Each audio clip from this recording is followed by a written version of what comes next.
Assalamualaikum warahmatullahi wabarakatuh. Perkenalkan, nama saya Asyatul Wadia, MPM 1903110220. Saya mahasiswa Ilmu Komunikasi Fakultas Ilmu Sosial dan Ilmu Politik Universitas Muhammadiyah Sumatera Utara. UMSU, unggul, cerdas, terpercaya.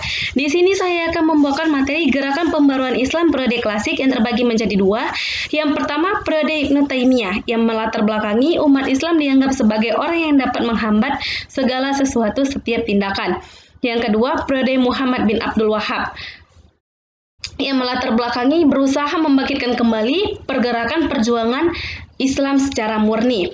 Profil Ibnu Taimiyah yang mempunyai nama lengkap Taqiyuddin Ibnu Taimiyah lahir di Haran 22 Januari 1263 Masehi, wafat pada tanggal 28 September 1328 Masehi.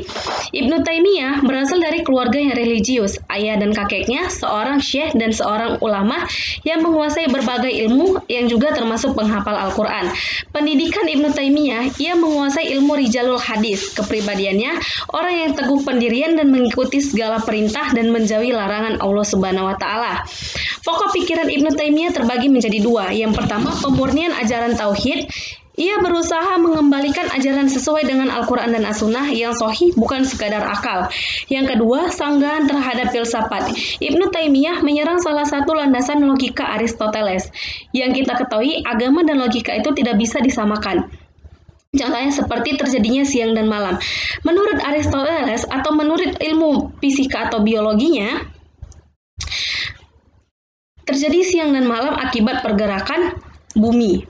Tetapi menurut Al-Quran dan As-Sunnah itu memang sudah menjadi kuasa Allah Subhanahu wa Ta'ala.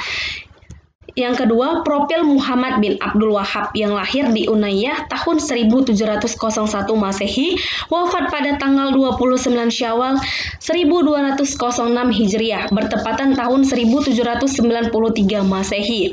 Muhammad bin Abdul Wahhab seorang ahli teologi agama Islam dan seorang tokoh pemimpin gerakan keagamaan. Kepribadiannya, ia berhasil menghafal 30 juz Al-Quran sebelum berusia 10 tahun. Saat dewasa, ia diajak ayahnya menunaikan ibadah haji, lalu ia menetap di Madinah untuk berguru pada dua orang ulama besar.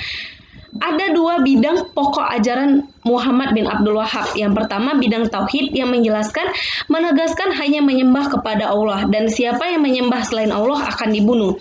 Yang kedua, menegaskan soal haram dan halal yang berdasarkan pada Al-Quran dan As-Sunnah, bukan kepada para mutakalimun. Prinsip ajaran Muhammad bin Abdul Wahhab. Yang pertama, perjuangan memurnikan akidah Islam.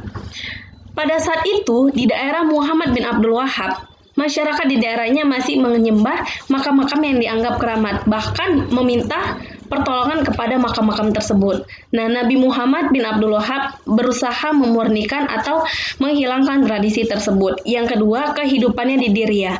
Muhammad bin Abdul Wahhab mendirikan beberapa sekolah atau beberapa madrasah yang dimana masyarakat di daerahnya boleh belajar ilmu agama yang sesuai dengan Al-Quran dan As-Sunnah di daerah tersebut. Yang ketiga, berdakwah melalui surat.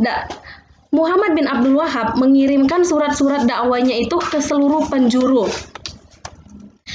Arab, baik dekat maupun jauh. Di dalam surat-surat itu, beliau menjelaskan tentang bahaya syirik yang mengancam negeri-negeri Islam di seluruh dunia, bahaya bid'ah, tahayul, dan khurafat. Yang terakhir, tantangan dakwah dan pemecahan.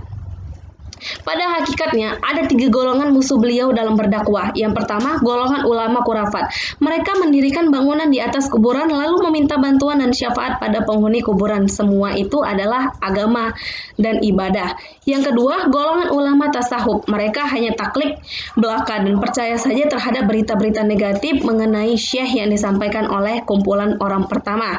Yang ketiga, golongan yang takut kehilangan pangkat dan jabatan, pengaruh dan kedudukan. Demikianlah Syekh Muhammad bin Abdul Wahhab dalam dakwah dan jihadnya telah memanfaatkan lisan, pena, serta pedangnya seperti yang dilakukan oleh Rasulullah Shallallahu Alaihi Wasallam di waktu baginda mengajak kaum Quraisy kepada agama Islam pada waktu dahulu. Yang demikian itu telah dilakukan secara terus-menerus oleh Syekh Muhammad.